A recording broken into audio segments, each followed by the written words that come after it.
Well, welcome everybody to the next exciting installment of the Stronger Conference. My name is Steve Cockram. I hope some of you all know who I am. I do various things, but I lead a company called Giant, which specializes, I guess, in helping leaders lead in the new world. And one of the topics that we're going to look at today is this fundamental belief I have that really is quite provocative, so hopefully you'll enjoy engaging with it, is that EQ or emotional intelligence is more valuable in the new world than IQ.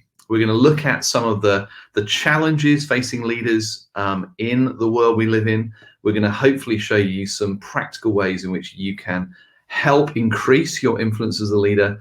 And this is really coming out of many years of failure on my part, codifying them and hoping that you will be able to make different mistakes than the ones I'm here made already. So if you have questions, please put them in the chat. The more you're able to engage with me, probably the easier it is for me to make it fun and engaging. So here is the premise we have, that basically EQ or emotional intelligence, so maybe I'll just put that one up there for you. This is a tool which really, everything we have is designed to be visual, interactive, with immediate application for you. And you'll know a guy probably called Daniel Goldman, who wrote a book called Emotional Intelligence. He's now written Emotional Intelligence 2.0 as well. So he's obviously done quite well on the republish. But this is really an understanding of what is the core of who a leader is. And in many ways, we represent it with something visual, which has IQ, EQ, and PQ. Well, IQ you're probably quite familiar with because we've all taken IQ tests or we've heard of intelligence quotients. But emotional quotient or emotional intelligence, I think, is reasonably well known. And PQ we made up really as personality quotient, on the premise that the only real way to develop your emotional intelligence was to fundamentally develop your self-awareness.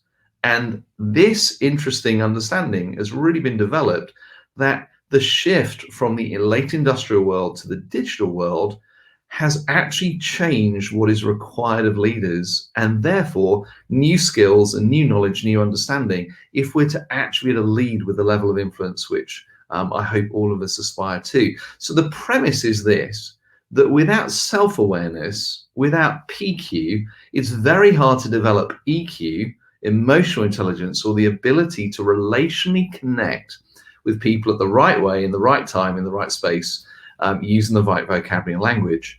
Because in the end, you'll never get a chance to deploy your IQ, all of your hard-won competencies and skills, unless people believe that you have an ability to connect to them. So we're going through, and I think COVID has probably accelerated the truth of this hypothesis, that roughly every 100, 150 years in Western history, there has been a technological breakthrough which changes the world of work. And when the world of work changes, the skills of leadership invariably have to change with it in order for leaders to be able to have the type of influence that they hope they can. And just by way of example, mainly because I like my history, is, you know, most of you sort of think 1450 is a long way away now, Steve, but you have what we call the invention of the printing press. And you look at Gutenberg's printing press and you think, really, Steve, that was a technological breakthrough which changed the world of work? Well, it did. Fundamentally, up until that point, information had been controlled by those in authority, largely the Roman Catholic Church, and the ability to mass produce books or pamphlets or literature in different languages really, I guess, led to the Reformation, was the one that we were probably most familiar with.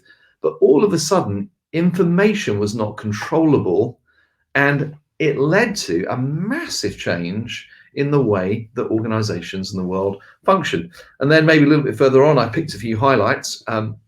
This makes me smile, the thought that kind of the beginnings of the Industrial Revolution, where James Barr in 1775, doesn't seem that long ago, really began the first industrial age change with the rotary steam engine. Now, the one that I've shown you here on the screen had 10 horsepower. So it wasn't particularly powerful, but what it did was it radically changed a world of work as cottage industries and working from home, because you needed rivers, or you need water, you needed to power a mill. That's how basically things got done for hundreds of years. And what this led to, of course, was the move, which we would call, I guess, urbanization, industrialization. For the first time, factories could be built away from water, because this created a way of creating power and led to, certainly in the northern cities of England, the Industrial Revolution, upon which much of our wealth was actually built. Now, you may say, what happens, you see, is whenever there is a technological breakthrough that changes the world of work, there is always two things that happen. One is there is a massive entrepreneurial opportunity. So those who see the future and the opportunities are able to usually win far bigger than they can for those who come later. But there is almost always fear and suspicion of the new technology. So if you look back to things like the printing press and James Barr's rotary steam engine, what you found is that there were people who saw the opportunity who actually made a lot of money and increased their influence that way. But there was always huge resistance. I mean, those who wrote the earliest books and the first with the printing press were usually burnt at the stake with their books. And we have the Luddites in the Industrial Revolution who were so fearful that their way of life was being changed by industrialization and factories and manufacturing. They broke in and tried to break everything up. Well, why do I put this as a context? Well, we at the moment are in the midst of the very early stages of what we would call the digital revolution, the transition from the industrial age into the digital age. And it was only in 1990 that Tim Berners-Lee typed those immortal letters, www. And changed all of our lives forever. Because even though it often takes a bit of time for that technological breakthrough to become mainstream, everyone can see very early where is the entrepreneurial opportunity and where is the fear and the threat. So if you look at the largest companies in our world right now in terms of valuation, they didn't exist in 1990. Facebook, Apple, Amazon, Netflix, Google, hopefully Giant one day, didn't exist because they were requiring of the technological breakthrough of the digital age that would change the world as we know it. So entrepreneurial opportunity, but a lot of fear over the disruption that what would digital, what would artificial intelligence, what would replacement of jobs and industries look like? And it always takes about 50 years usually for the wider society to begin to regulate, control, and often limit the entrepreneurial excesses of the free world. Well, that's an interesting economic, political aside, but fundamentally the question for leadership remains true, that whenever there's a technological breakthrough, you can never go back. You might want to go back to those old idyllic days of late industrial world where IQ was everything, and if you happen to be very clever, that was your currency. But the world has changed.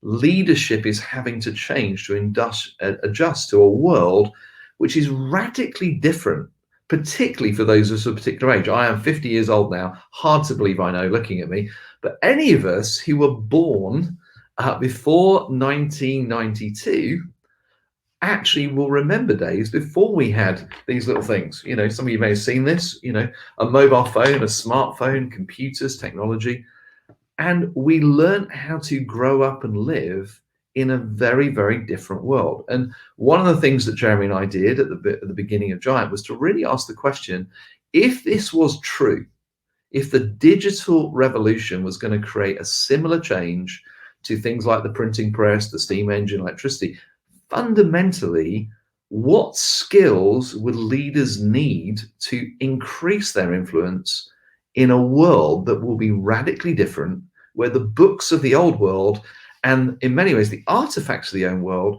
won't make sense in the way they did before? So we interviewed a lot of CEOs, a lot of senior pastors, a lot of leaders in every sphere of culture, and simply said this was 7 years ago, by the way, what are the biggest challenges you're currently facing in your leadership? And what they came up with was these. They didn't necessarily come out with them in order, but I hope it will give you a way of understanding the difference between the late industrial world and the digital world, And ultimately, why I'll come back to why I believe that EQ is more valuable than IQ in the new world we live in. So the first thing that came back, and it's not in necessarily any order, was that the biggest challenge of the digital world for many people was, how do I keep a healthy work-life balance in a world that never turns off? So if you think of the late industrial world, you went to the office, you went to the factory, you went to where your place of work was usually a physical journey. You punch in, you punch out, you did a certain number of hours, you left, and you went home. And there was a very clear delineation between being at work, being at home in recreation, or whatever else you did. And everyone kind of knew where the boundaries were. And you used to go on holiday, the days when you left the office, and that was it. I mean, some of you will remember those first mobile phones that we all thought we were pretty cool with, were a bit like a briefcase. Ultimately, when we went to Spain, they didn't really work. They just made us look and feel good going through customs. But you left the office to go on holiday, and that was pretty much it. You think of the world we live in today, thanks to these wonderful smartphones and thanks to technology and laptops and all the things go with it, how many of us really have clear boundaries between our work, our rest, our play, our recreation, our holidays? Look at the average swimming pool in the old days when we used to go on vacation. Please, Lord, let there be another post-COVID world where we do that, where actually a lot of people are sat around the pool at the hotel, still on their phones, still jumping into conference calls, and that has only increased. And it's led to a massive challenge in terms of physical, emotional, and intellectual burnout, particularly of senior staff in organizations, because fundamentally the world does not sleep anymore. If you are part of a multinational company, I was coaching somebody earlier who had been on since 4 this morning with Vietnam. And it's, if we don't put the boundaries in, leaders will burn out, and ultimately your people will burn out, because we now live in a world where there are not the boundaries of the industrial world. So that's the first one for you to consider. I suspect it sounds familiar, and I suspect COVID has only accelerated it for most of us. The second one, which I think is particularly profound in relation to the topic of this stream of leadership and influence, is leadership through influence has become the norm in the digital world, not positional power. So if you think of the industrial world, it was very hierarchical, very structured, lots of layers of management. You came in at the ground floor, you did your time, supervisor, manager. Eventually, you might get to a point where you were able to input into the strategic decisions of the organization. But it was 20 years probably from when you started. So fundamentally, the late industrial world, where many of us grew up, was very hierarchical, very structured. And in many ways, you didn't expect to have a major influence in decision making until you'd proved your worth. Well, one of the biggest consequences of the digital revolution is we now live in a world where increasingly hierarchies are squashed, flatter, leaner, more agile organizational structures. We have a generation which, by 2025 will be the majority of the workforce born after 1992, who called the millennials, for whom actually they've only known this world.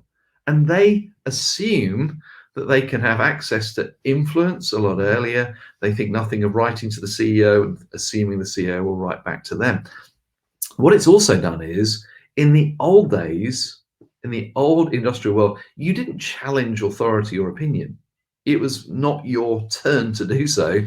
And what we used to do is we used to value IQ, that what we do is we'd appoint people who had big brains, who were very good at memorizing data, processing information, strategic analysis, and knowing effectively we would sell their brain power at a certain rate per hour.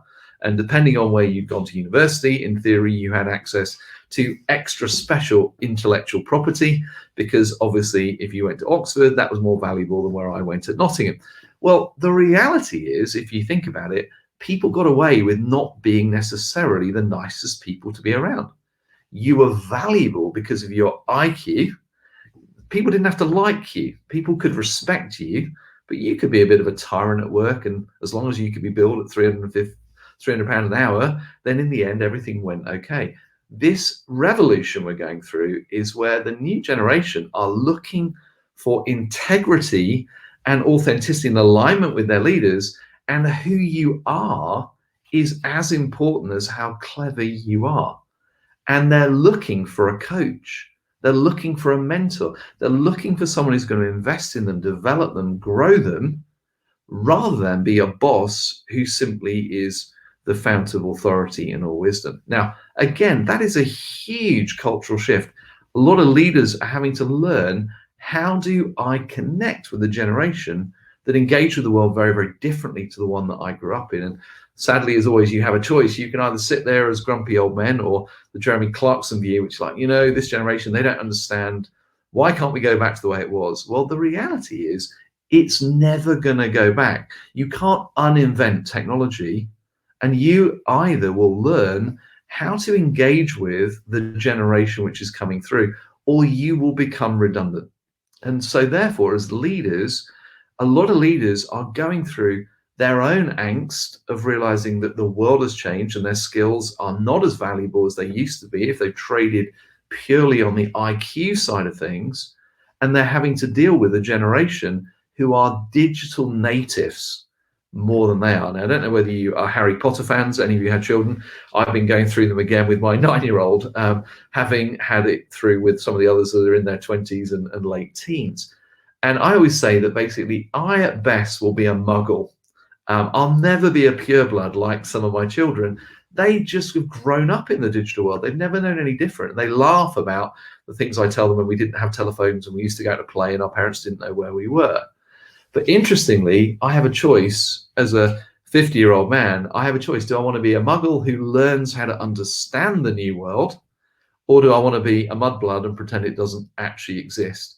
And that's the challenge for influence in the new world. You will have to understand that as a leader, you have to create a context where you are as much a coach, a mentor, and what you're doing is you're investing and developing your people more than you're necessarily being the brain that they choose to just learn from. Because here's the truth, however clever you are, however big that IQ of yours is, you'll never know as much as Google, Siri, or Wikipedia. And if you think of how much time we spend memorizing information that we'll never actually have to know, we can access it, the whole world's knowledge and database, literally at our fingertips. I mean, education is going to go through that evolution at some point, because we're still testing on the things that basically were required in the Industrial Revolution rather than necessarily the digital world. So that's the second challenge. The third, and I think for many of us quite profound too, is the new world actually learns and communicates in a completely different way.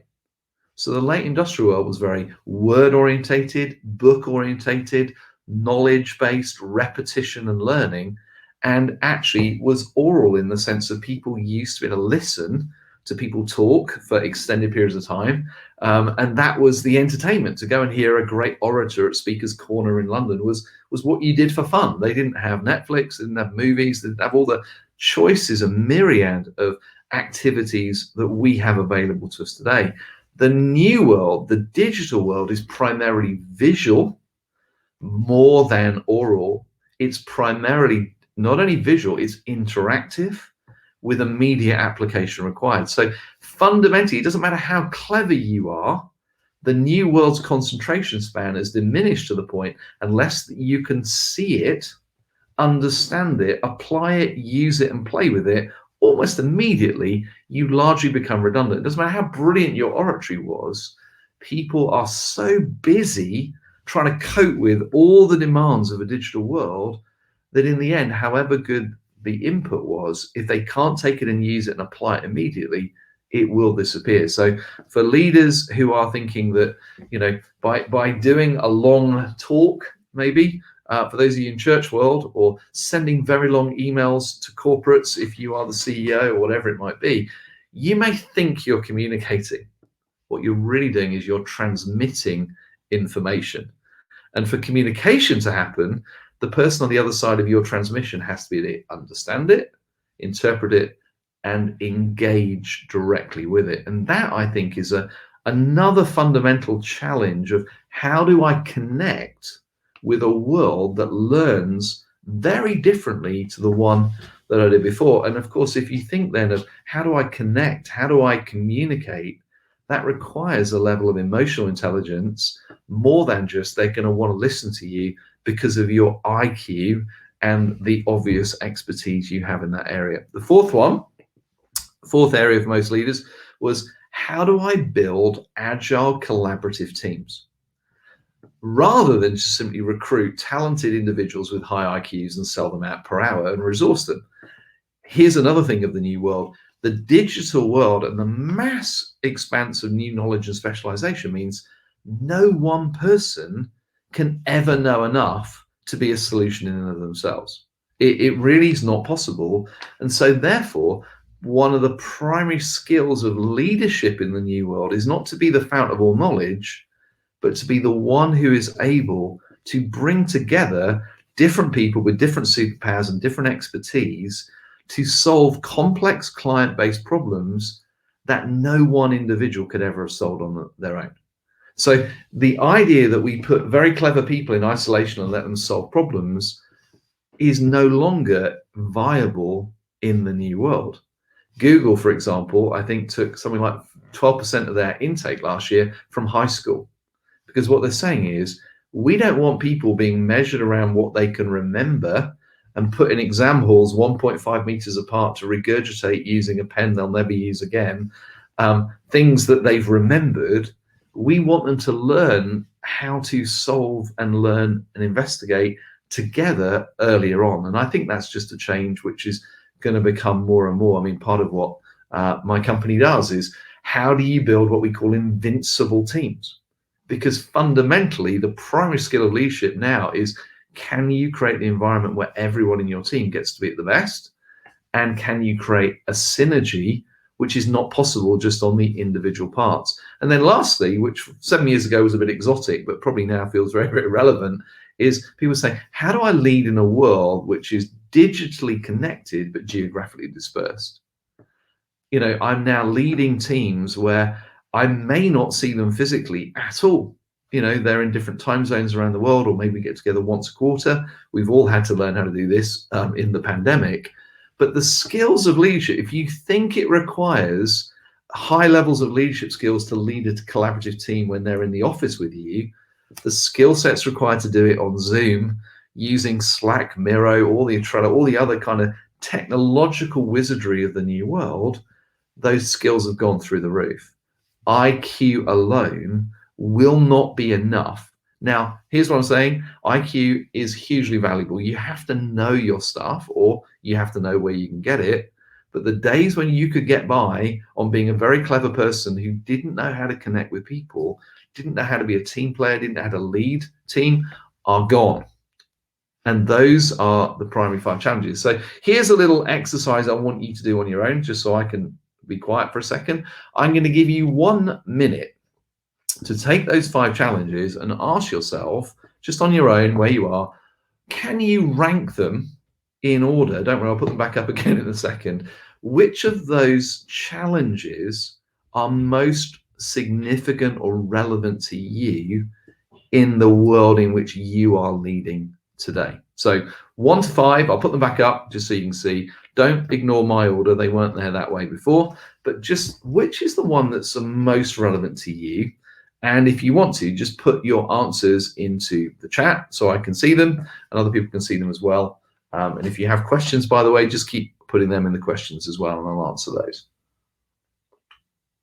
If you want to put your order, feel free, put it in the chat. If not, and if not, you can do this one when you're following up the live later. So here's what I'm going to actually look at right now is here's some tools that are going to help you develop both self-awareness and emotional intelligence so that you can deploy your skills most effectively. There's a tool we have called the Infinity Loop, which is know yourself to lead yourself. It's very, very simple, but just because it's simple doesn't mean it's simplistic. And it basically says this: we all have tendencies. Every one of us as leaders have tendencies that are hardwired into our personality, the way we were made, the gifts, the particular personality that we've been given. Those tendencies, by the way, never change. I wish I could give you a pill or a webinar which solved your tendencies, But fundamentally, you never graduate the school of self-awareness. The moment we are accidental, those tendencies come back to bite us. Tendencies become ingrained patterns of behavior in many people because they're not self-aware. They don't know what's it like to be on the other side of me. And what happens then is our tendencies, our default tendencies, become our actions, and those actions have consequences in every area of our lives. And people just go, oh, that's just Steve, or that's just Richard, or that's just Simon. And what you find is the unaware leader in the end always limits their influence, because without realizing it, their good tendencies increase their influence, but the negative tendencies decrease their influence. So here's an example. I have some tendencies, which is confession time. I have a tendency to talk too much. I have a tendency to dominate conversation. I have a tendency to think I'm usually right. I have a tendency to be argumentative in intellectual jousting. I have a tendency to eat too much and be lacking discipline with what I eat. I have a tendency of assuming that ultimately my way is probably the right way. Now, you can put your own tendencies in there, I'm sure, okay? But fundamentally what you have there is a self-awareness issue. And what you'll find is that the primary issue for most leaders is choosing your actions based on an understanding of your tendencies. So if you want one thing from today, the more you know what your tendencies are and you own them, the greater the ability to choose your actions in everything that you do. And you'll find if you choose good actions, you'll find that basically the consequences are positive. So here's one example. If I flick forward in my little presentation deck at the moment and go forward, don't worry, we'll come back to the ones I'm doing at the moment. But here's one that really captured one of the fundamental learnings for me of self-awareness. I had to learn to be interested before trying to be interesting. That's because I talk too much, and that's because I always assume my opinion is the right one. So I've had to work at choosing to be interested in the people I meet before interesting, and avoiding what we call the boomerang effect, which is when somebody says, Steve, that's, they tell me something and I go, that's really interesting, Richard. That reminds me about me and my story. And all of a sudden the conversation's back to being about me. So I've had to choose an action to be interested more than trying to be interesting. Well, what happens is my emotional intelligence increases and my influence increases, because people go, Steve hopefully is reasonably clever. Yes, interesting. But he is really interested in me and finding out about my opinion. So whatever your tendencies are, you have to work at them. And the people who know them best, by the way, are the people you live with, the people you work with. So draw this tool for them. You'll be able to remember it because it's visual, interactive, easy, and go, what are the tendencies which most annoy you about me? Or what are the tendencies that most undermine my influence with you? Because as leaders, that's what we're looking to deal with. How do we increase our influence for good? And your tendencies will do that. It's a very brave conversation, by the way, to ask somebody. And if you're like me, you've got to be very careful. They know you're not going to blow them up and hurt them if what they say is unhelpful. But all of us have tendencies which undermine our influence. The difference between a good leader and a great leader is always the ones who are self-aware enough to know themselves so they can lead themselves in their choice of actions. So here is another tool which will help you in that process, called the support and challenge matrix. And again, it comes out of, for Jeremy and I, learning of ourselves, which is, what's your tendency when you engage with other people, those you maybe live with, those you lead, those you have influence over. And there are two ends to this continuum. We either high support and high challenge. The goal is to be a leader who liberates people, whether you're a parent, a team leader, whether you're an organizational leader, whatever it might be. How do you be somebody who creates an environment and a culture where you are liberating others to be the best they can be? You create a culture, we say, of empowerment and opportunity, where people are both stretched and supported to achieve things they probably never would on their own. And the best I've ever seen at this was a guy called Jesus.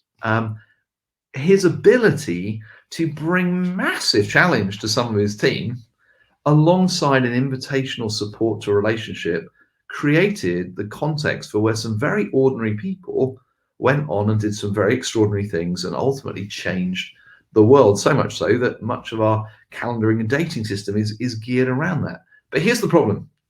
None of us are naturally good at both of them. None of us have a tendency to be really great at high support and high challenge. So you have to ask yourself, which one is my nature? Which one is the one that I was born with? And which one have I had to learn and grow in? So confession time again. I'm really good at challenge. I always have been. Hang around me for any period of time. At my best, I want to help you make a breakthrough in your life. But actually, what I've had to realize is if I'm not careful, my positional power, my physical strength, my personality power means that actually when I'm being accidental, I can sometimes dominate environments or people. I don't mean to, but my desire to win, my higher challenge means that I've had to work on bringing more support. I don't want to be manipulative. I don't want them to say, Steve's being nice to me, what does he want? Or I don't want them to live in fear that, if you don't deliver, I'm going to get somebody else to do it. But that's my tendency. So growth for me has not been diminishing challenge. It's been increasing support. What does it mean to be highly supportive of the people that I'm leading, whether that's my children, whether that's my team or the organization? And again, if you've got Jedi mind trick skills like I have over the years with personality, then I can know. But here's the thing. If you sit down with anyone you lead, show them this diagram and go, I would love to be a liberating leader for you. Help me understand, firstly, where do you experience me right now? Do you think I'm higher on support or higher on challenge? Or have I just abdicated and gone each way? And if you teach the tool to them and show them the difference, they will often tell you. And here's the difference. You can be different types of leader in different spheres of influence of your life. So I look at my team. I work so hard to be a liberator because I like winning and the organization is important to me. I probably have a tendency to, if I'm not careful, to be either a protector or an abdicator at home because I'm tired at the end of the day and I go, oh yeah, well done kids, good, good, good. So I have to work at choosing an intentional action that says I want to be a liberator to myself. I want to be a liberator to my family. I want to be a liberating leader to my team, to my organization, to my community. So here's a question for those of you who are here at the moment.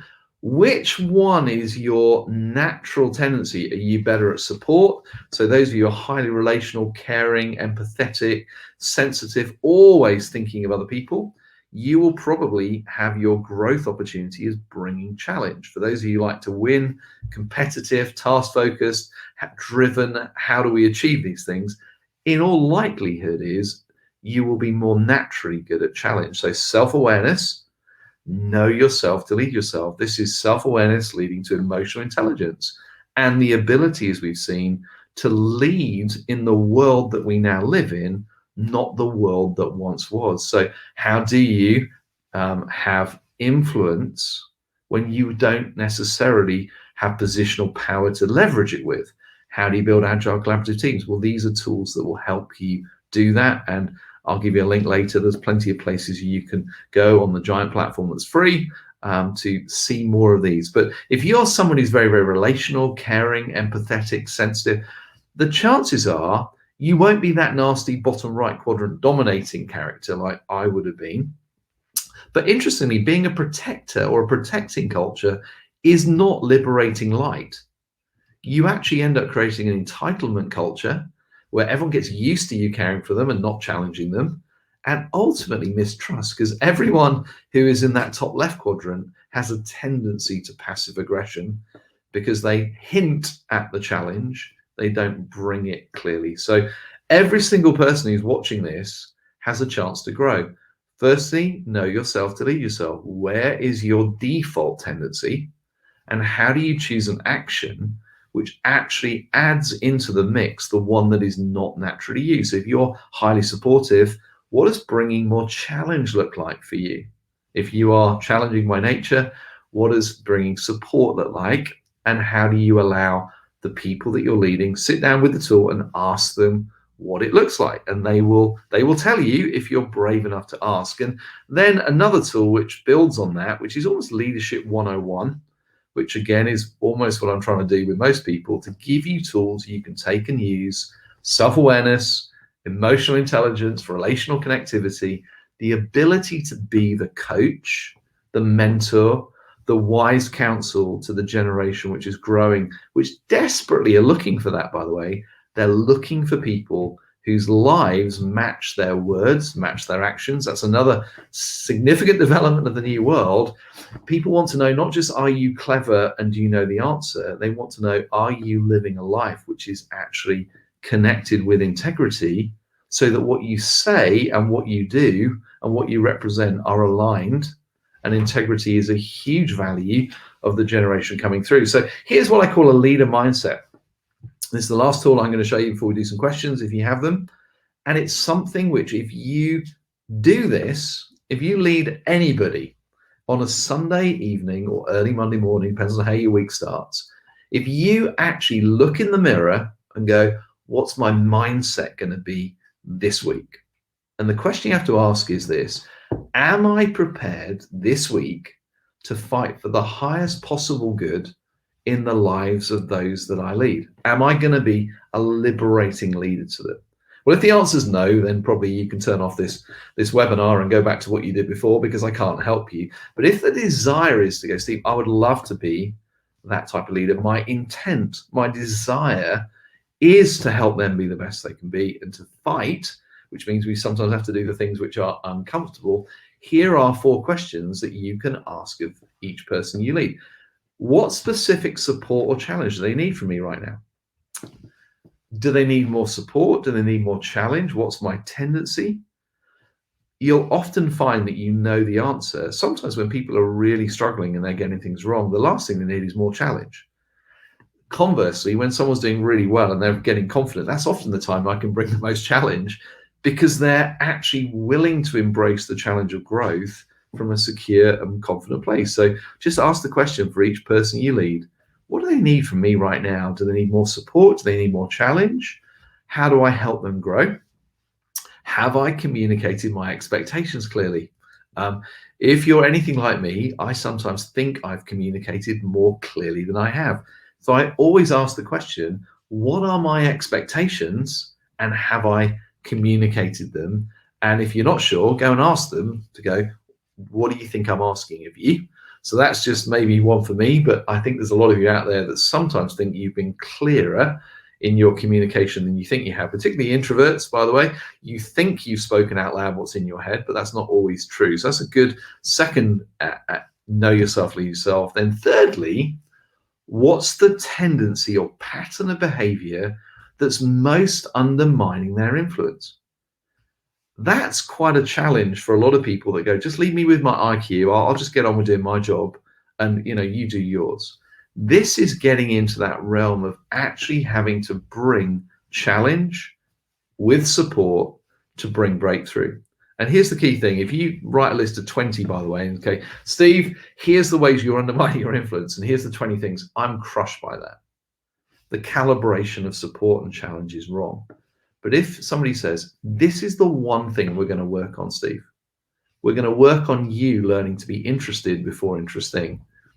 The goal of a leader is to clarify the challenge so that the person who's going to actually go through the growth feels empowered by the opportunity to grow, not crushed by the weight of all the things that have to change.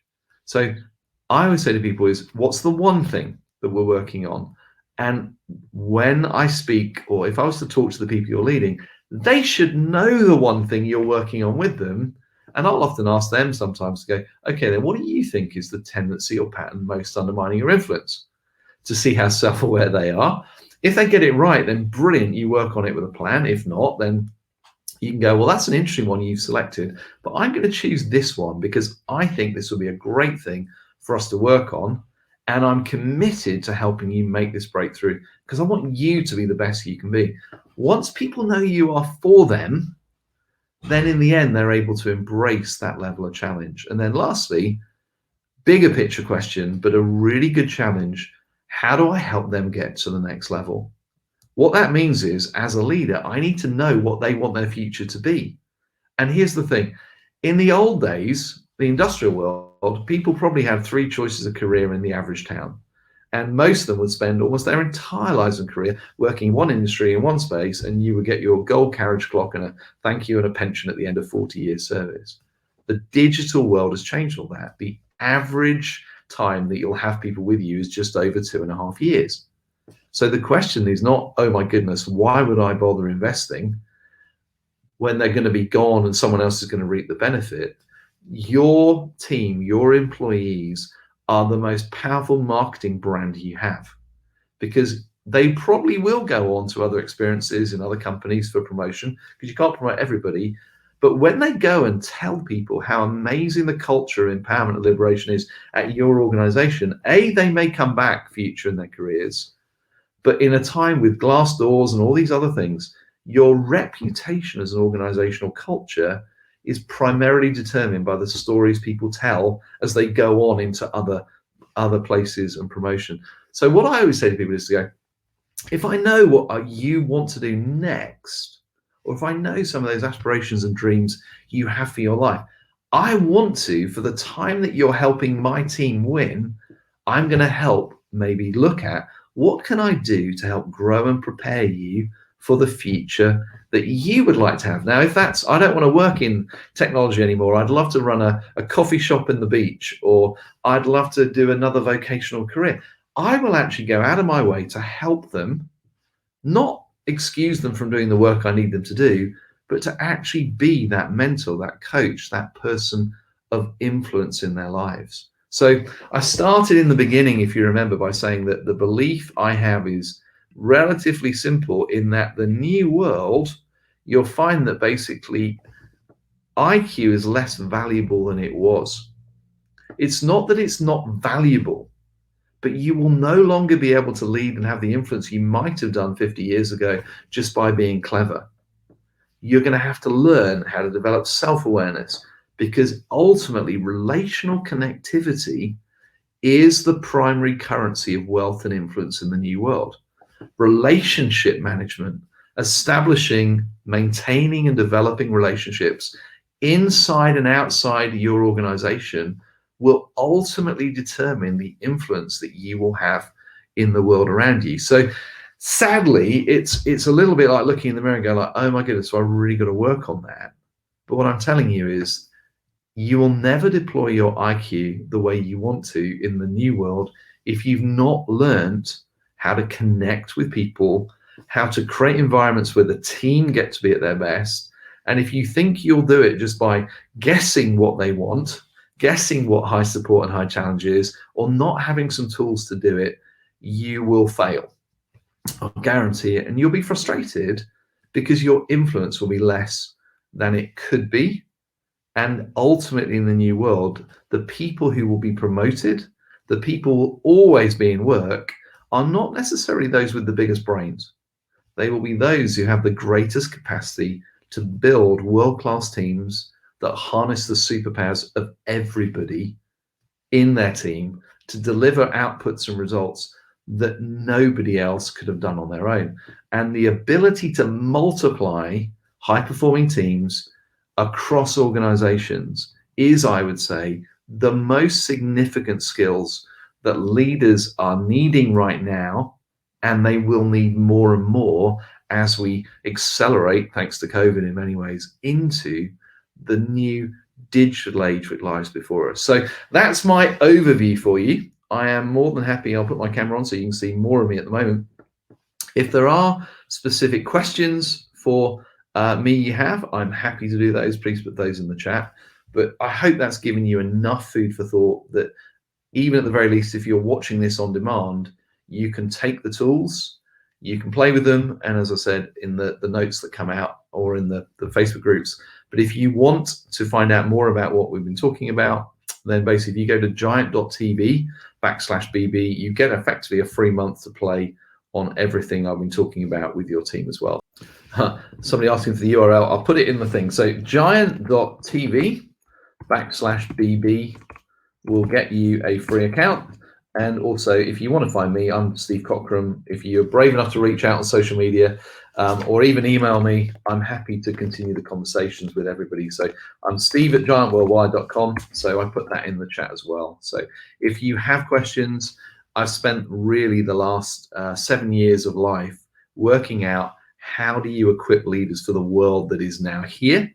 And one of those was actually building a platform app-based model so people can learn not just in classrooms at times that are inconvenient, but you can actually learn at your own speed in your own time.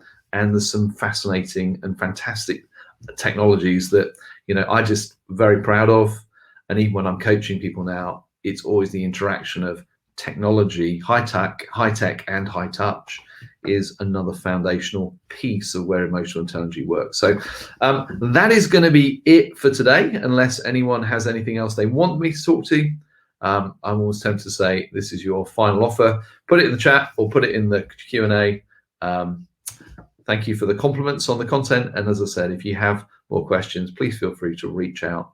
But we're going to end it here for today, and I hope you enjoy the rest of this wonderful conference and all the work that's gone in from Matt and the team, helping us all, I guess, be more effective in the world that we are in today. So thanks very much.